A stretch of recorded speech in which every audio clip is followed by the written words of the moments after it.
Assalamualaikum warahmatullahi wabarakatuh. Waalaikumsalam warahmatullahi wabarakatuh. Bagaimana kabar kalian hari ini? Sehat semua? Baik, Bu. Alhamdulillah. Baik, Bu. Ya, alhamdulillah. Semoga senantiasa sehat. Kita harus selalu bersemangat walaupun kita masih mengikuti pembelajaran daring. Tapi walaupun kita belum bisa bertatap muka secara langsung, kita harus selalu semangat untuk belajar. Jangan lupa kalian selalu menjaga kesehatan dan patuhi protokol kesehatan COVID-19. Sebelum memulai pembelajaran, kita berdoa terlebih dahulu.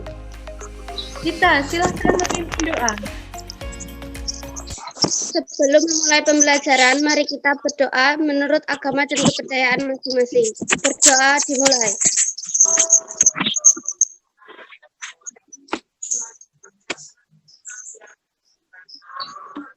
Berdoa selesai. Terima kasih, Dita. Nah, sebelum kita memulai pembelajaran, saya akan melakukan presentasi dulu. Sudah hadir semua di Zoom pagi ini? Sudah, Bu. Sudah, Bu.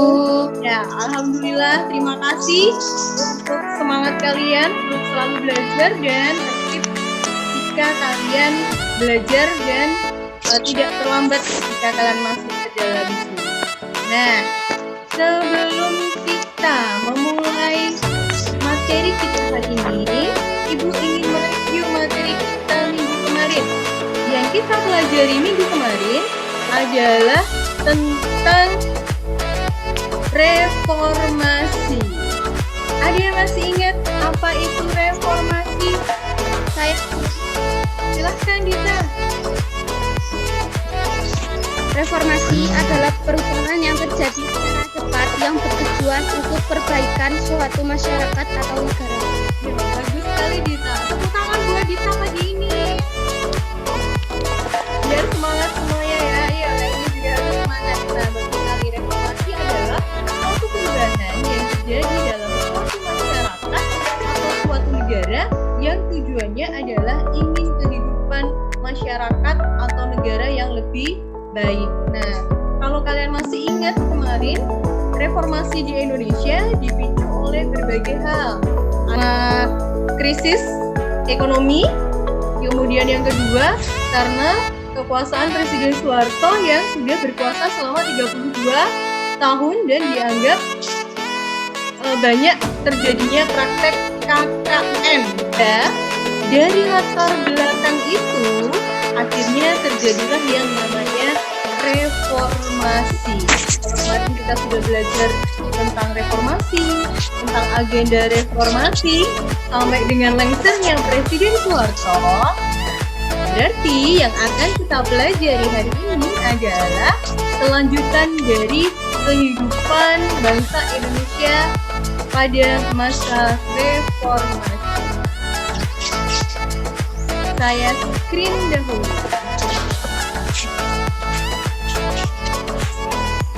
Bisa terlihat tidak? Bisa, Bu, PPT-nya. Nah, yang kita pelajari hari ini adalah kebijakan politik dan ekonomi pada masa reformasi. Nah, kalau bisa kalian lihat, tujuan pembelajaran kita hari ini sesuai dengan peta konsep yang kita buat hari ini. Yang pertama nanti yang kita pelajari adalah kita belajar tentang kebijakan politik dan ekonomi pada masa B.J. Habibie. Yang kedua kita belajar tentang kebijakan politik dan ekonomi pada masa Abdurrahman Wahid. Yang ketiga kita belajar kebijakan politik dan ekonomi pada masa Megawati Soekarno Putri. Dan yang keempat kita belajar tentang kebijakan politik dan ekonomi pada masa Susilo Bambang Yudhoyono. Sampai di sini jelas punya gambaran yang akan kita pelajari hari ini? Jelas. Jelas. Ya. Jelas, Bu. Ya, baik. Terima kasih. Sebelum masuk materi, saya akan memberikan gambaran tentang teknik penilaian yang akan saya ambil Ada 3 penilaian yang saya ambil. Yang pertama adalah penilaian sikap. Penilaian sikap itu meliputi bagaimana sikap kalian selama mengikuti pelajaran, kedisiplinan kalian. Nah, kemudian yang kedua adalah penilaian pengetahuan, di mana nanti di akhir pembelajaran saya akan memberikan tes tertulis yang sudah saya upload di Google Form yang bisa kalian lihat di Google Classroom. Kemudian yang ketiga adalah penilaian keterampilan, di mana penilaian keterampilan ini akan saya ambil dari jalannya diskusi kalian. Bagaimana keaktifan kalian dalam berdiskusi, bagaimana cara kalian menjawab. Nah, dan intinya penilaian keterampilan itu nanti akan saya ambil ketika kita melaksanakan diskusi. Nah, diskusi nanti akan kita lakukan dalam 2 bentuk. Yang pertama adalah dalam WA group, ketika kalian berdiskusi dengan kelompok kalian, keaktifan kalian juga akan saya nilai. Dan yang kedua adalah ketika kalian melakukan presentasi di dalam Zoom nanti. Bisa dipahami teknik penilaian yang akan saya ambil hari ini? Ya, Bu, bisa. Bisa, Bu. Ya, terima kasih. Nah, sekarang kita mulai masuk materi kita yang pertama. Tadi adalah tentang kebijakan politik dan ekonomi pada masa reformasi.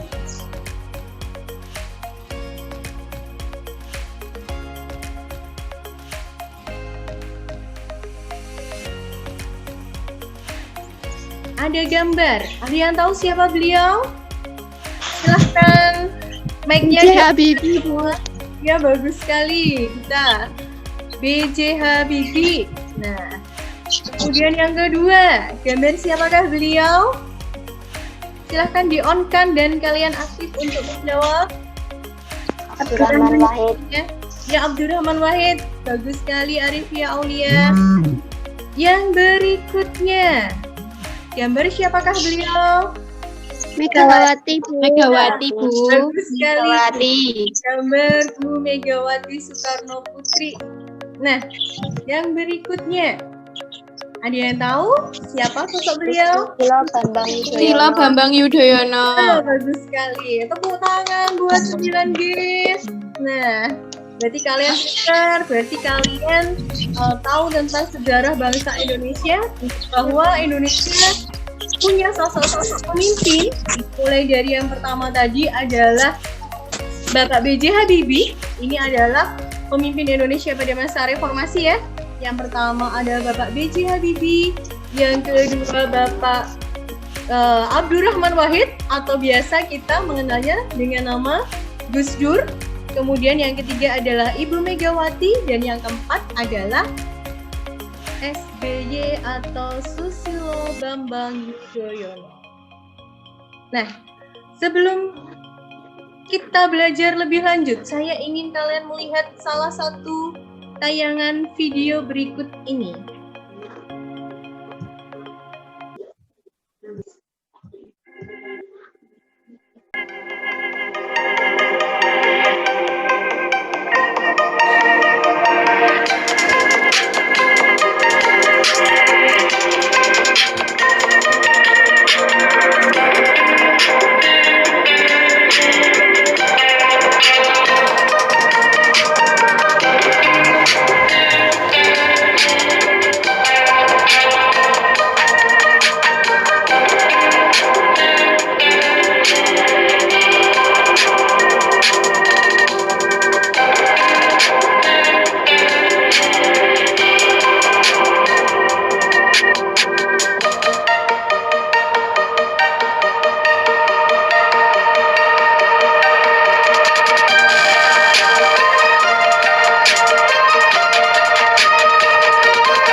kalian tadi dan video yang sudah kalian saksikan tadi, ada yang mau ditanyakan?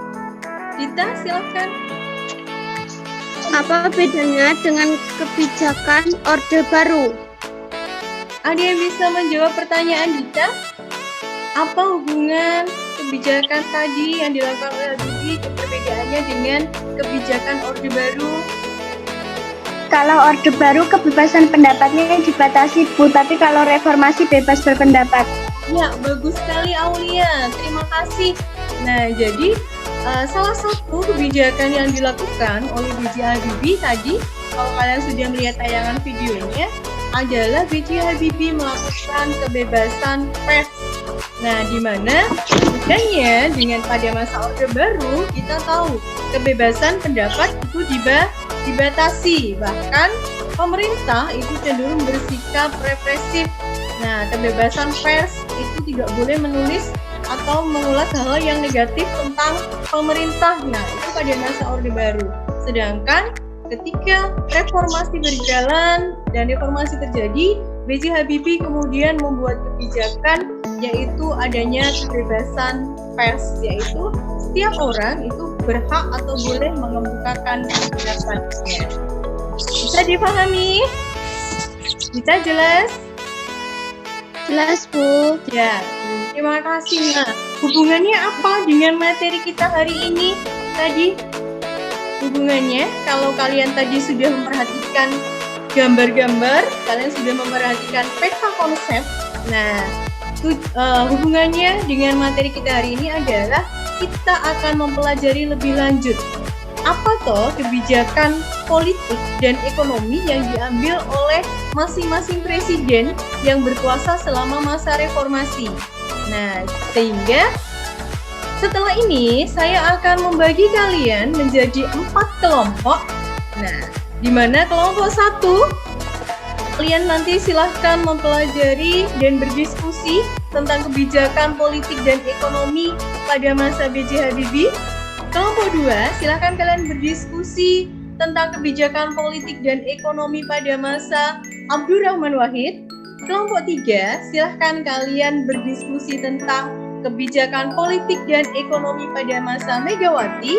Dan kelompok 4, silahkan kalian berdiskusi tentang kebijakan politik dan ekonomi pada masa Susilo Bambang Yudhoyono. Jelas sampai di sini? Jelas, Bu. Jelas, Bu. Nah, kalau sudah jelas, berarti sekarang kita akhiri dulu Zoom kita di pembukaan, kemudian nanti setelah ini kita akan berdiskusi di WA Group. Silahkan kalian berdiskusi dengan masing-masing kelompok kalian. Saya beri waktu selama 15 menit. Nah, sudah bisa dipahami semuanya? Bisa, Bu. Bisa, Bu. Ya, kalau sudah saya akhiri Zoom kita. Ya, sampai jumpa di WA Group. Selamat pagi. Assalamualaikum warahmatullahi wabarakatuh. Waalaikumsalam. Waalaikumsalam warahmatullahi wabarakatuh. Kelompok 1 untuk kalian berdiskusi, kalian bisa mencari literasi baik di buku paket, di internet maupun handout dan video pembelajaran yang sudah saya share di Google Classroom.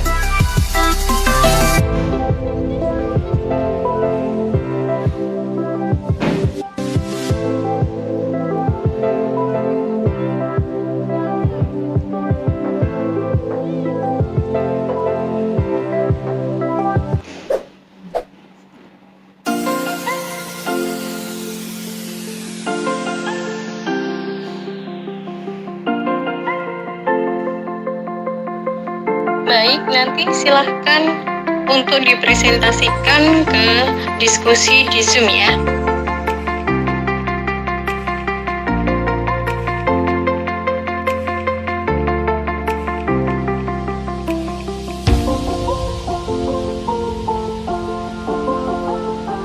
Terima kasih Arifia. Silahkan kelompok lain ada yang mau menambahkan materi dari Arifia atau sudah setuju?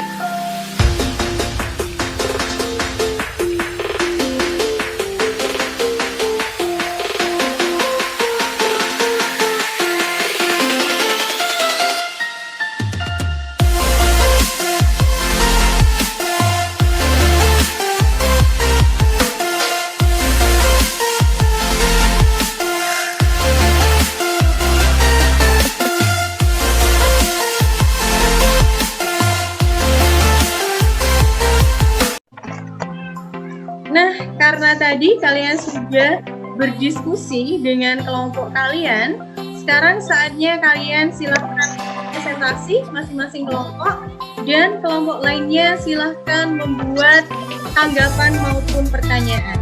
Bisa dipahami? Bisa, Bu. Nah, bagus. Terima kasih. Kita mulai dari kelompok 1. Silahkan untuk presentasi.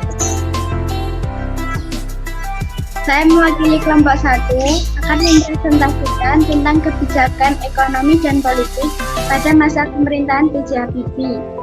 Kebijakan ekonomi pada masa B.J. Habibie. 1. Menjalin kerjasama dengan IMF untuk membantu proses pemulihan ekonomi. 2. Likuidasi beberapa bank yang bermasalah. Likuidasi sendiri adalah penyelesaian seluruh aset dan kewajiban bank sebagai akibat pencabutan izin usaha dan pembubaran badan hukum bank yang bermasalah. 3. Pembentukan Badan Penyehat Perbankan Nasional atau BPPN. Kedua, kebijakan politik. 1. Terjadinya kebebasan pers. 2. Pembentukan partai politik dan percepatan pemilu dari tahun 2003 ke 1999.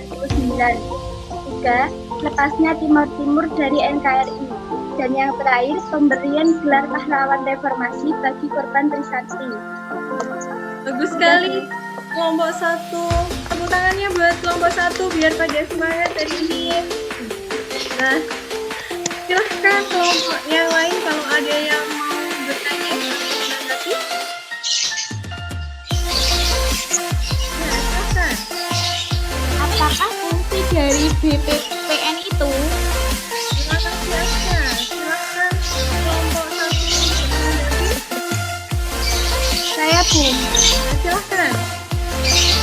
BPPN berfungsi untuk penyihatan perbankan, penyelesaian aset bermasalah, dan mengupayakan pengembalian uang negara yang tersalur pada sektor perbankan. Ya, bagus sekali. Bagaimana jawabannya, Aska?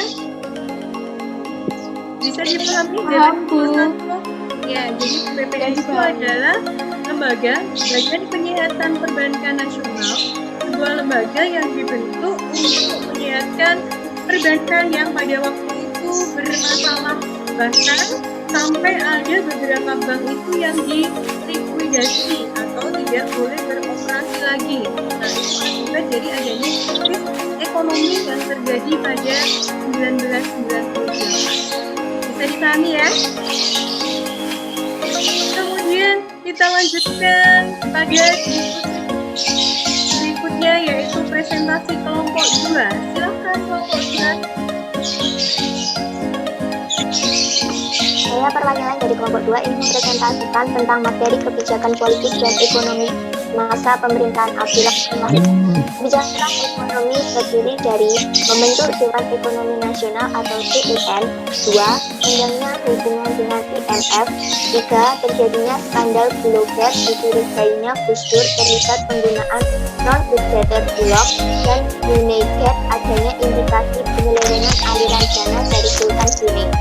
Kebijakan politik terdiri dari menghapus departemen yang dianggapnya tidak efisien, yaitu Departemen Sosial dan Departemen Penerangan.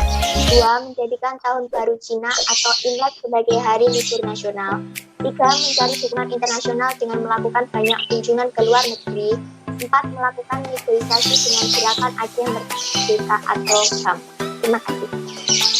Terima kasih. Tepuk tangannya buat kelompok 2. Semangat semuanya. Nah, silahkan kelompok yang lain mau ada yang bertanya atau menanggapi. Saya, Bu. Silahkan, Linda.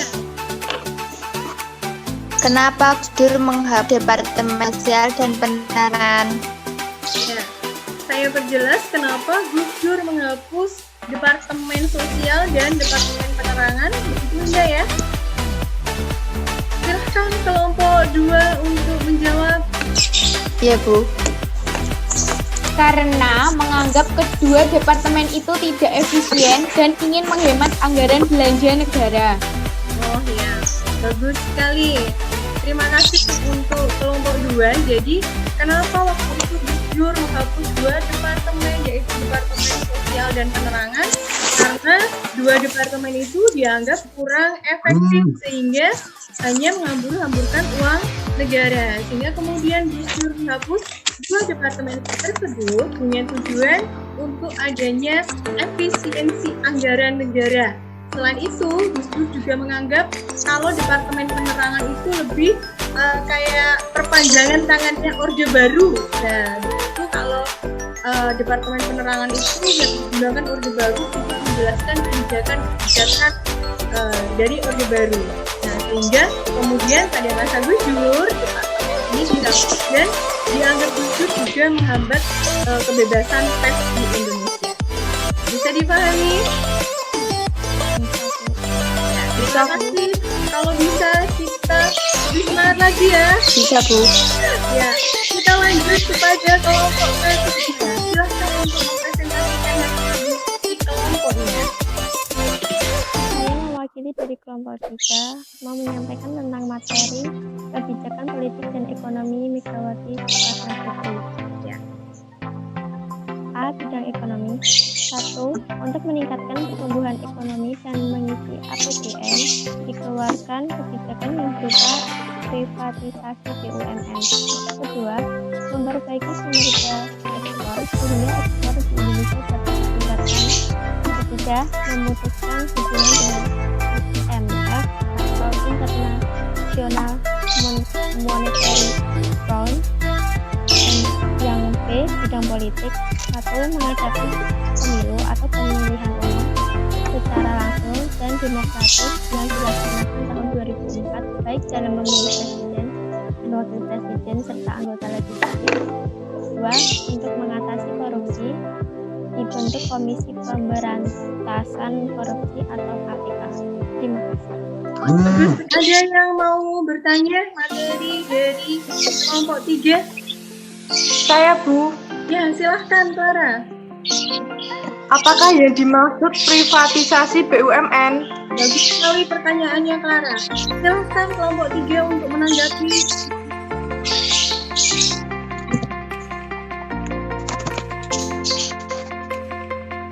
Privatisasi BUMN adalah penjualan saham perusahaan perseroan yang merupakan BUMN terbentuk perseroan terbatas dengan saham paling sedikit 51% dimiliki oleh negara maupun seluruhnya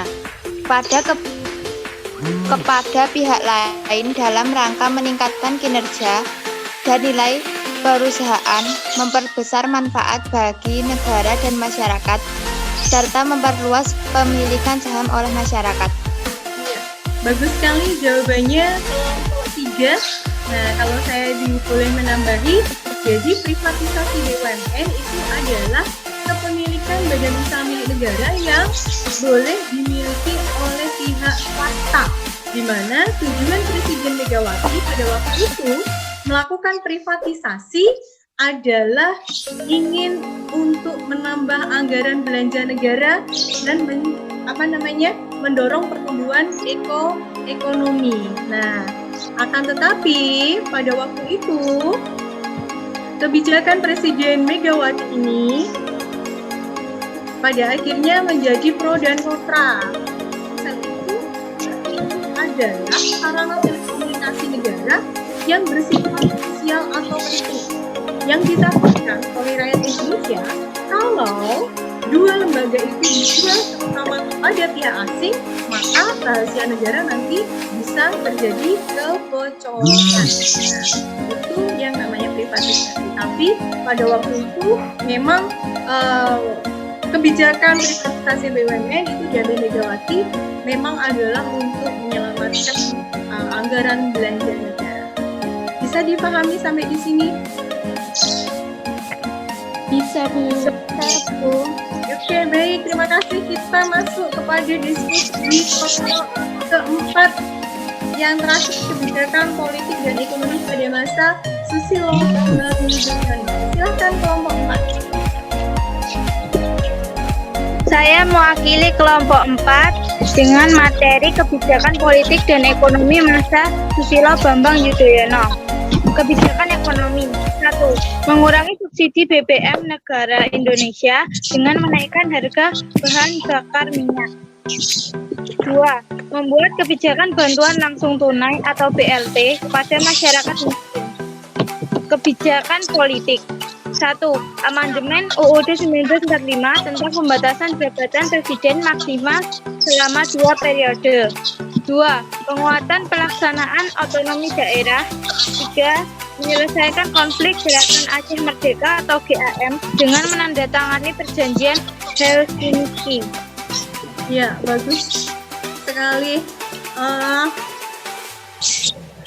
Tepuk tangan dulu buat kelompok 4 yuk, biar masih semangat menjelang siang hari ini. Ada yang mau ditanyakan dari presentasi kelompok 4? Silahkan. Saya mau tanya, Bu. Silahkan. Apakah yang dimaksud dengan otonomi daerah? Ya, terima kasih Aulia. Silahkan kelompok 4 untuk menanggapi apa yang dimaksud dengan otonomi daerah. Otonomi daerah adalah hak dan wewenang daerah otonom untuk mengurus sendiri pemerintah dan kepentingan masyarakat sesuai peraturan undang-undang. Ya, bagus sekali. Bagaimana Aulia? Sudah jelas, Bu. Ya, jadi otonomi daerah adalah hak dan wewenang daerah untuk mengurus keuangan dan pemerintahan daerahnya sendiri sesuai peraturan undang-undang. Nah, dan otonomi daerah di Indonesia itu diperkuat dengan apa? Boleh dilaksanakannya pilkada secara langsung. Seperti kita tahu, kayak di kabupaten kita, sebentar lagi tanggal 9 Desember sudah akan melakukan pemilihan kepala daerah secara langsung. Nah, itu juga salah satu dari adanya kebijakan otonomi daerah. Bisa dipahami sampai di sini materi kita? Bisa, Bu. Nah, setelah kita mempelajari tadi berbagai kebijakan politik maupun ekonomi, Bisa, Bu. reformasi, ada yang bisa membuat kesimpulan pembelajaran kita hari ini? Ada, Bu.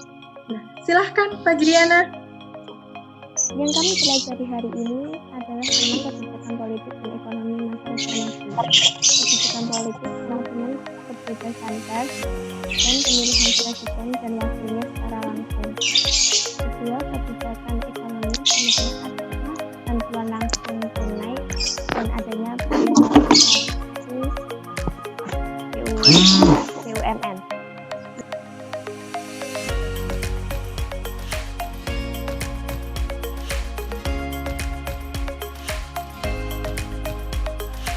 Sekali. Nah, itu kesimpulan dari kalian. Ada yang mau menambahi atau semuanya sudah jelas? Sudah jelas, Bu. Sudah jelas. Sudah jelas, Bu. Ya, terima kasih. Sudah jelas, Bu. Terima kasih. Kalau sudah jelas semuanya dan tidak ada pertanyaan, saya akan menguatkan kesimpulan pembelajaran kita hari ini bahwa pada masa reformasi dengan berbagai presiden itu melakukan berbagai kebijakan yang berbeda. Nah, kebijakan-kebijakan yang terjadi pada masa reformasi, yang pertama adalah adanya kebijakan ekonomi. Tadi yang pertama dalam kebijakan ekonomi itu ada privatisasi BUMN, ada BLT, program BLT atau bantuan langsung tunai, di mana Presiden SBY pada waktu itu memutuskan untuk mengurangi subsidi BBM dan mengalihkan anggarannya misalnya adalah untuk BLT atau untuk anggaran pendidikan di sekolah yang dinaikkan menjadi 20%. Nah, kemudian yang ketiga dari kebijakan ekonomi, yang ketiga ada pembentukan BPPN. Nah, itu dari kebijakan ekonomi. Berikutnya adalah adanya kebijakan politik pada masa reformasi. Yang pertama kita bisa melihat adanya kebebasan pers, di mana terjadi perbedaan dengan Orde Baru. Kalau dulu kebebasan itu dibatasi, sekarang kebebasan boleh dilakukan untuk mengemukakan pendapat secara bebas. Kemudian yang kedua, adanya kebebasan dalam mendirikan partai politik, Kemudian yang ketiga adalah adanya pemilihan presiden secara langsung. Dan yang keempat adalah adanya otonomi daerah. Sudah jelas pembelajaran kita hari ini tentang kebijakan politik dan ekonomi pada masa reformasi? Jelas, Bu. Nah, terima kasih. Kalau sudah jelas, nanti setelah pembelajaran ini silahkan kalian mengerjakan soal tes yang sudah saya upload di Google Classroom. Kalian bisa mengerjakan soal tertulis di situ ya melalui Google Form ya.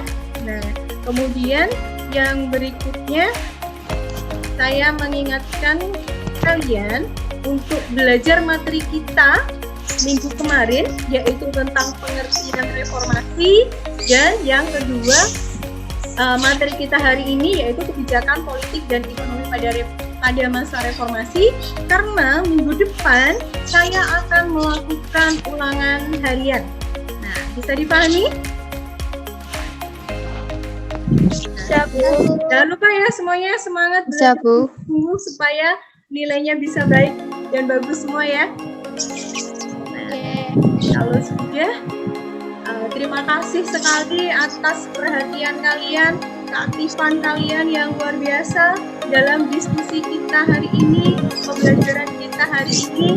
Saya cukupkan materi kita hari ini. Kalian ketika mengalami kesulitan atau apapun, kalian bebas ya berdiskusi dengan saya melalui WA group, melalui Google Classroom. Silahkan kalian boleh bertanya apa saja, karena memang kita bisa bertemu secara langsung. Kalian bisa memanfaatkan teknologi kita saling bertanya. Oke? Jangan lupa menjaga kesehatan dan semangat selalu untuk belajar. Wassalamualaikum warahmatullahi wabarakatuh. Waalaikumsalam warahmatullahi wabarakatuh.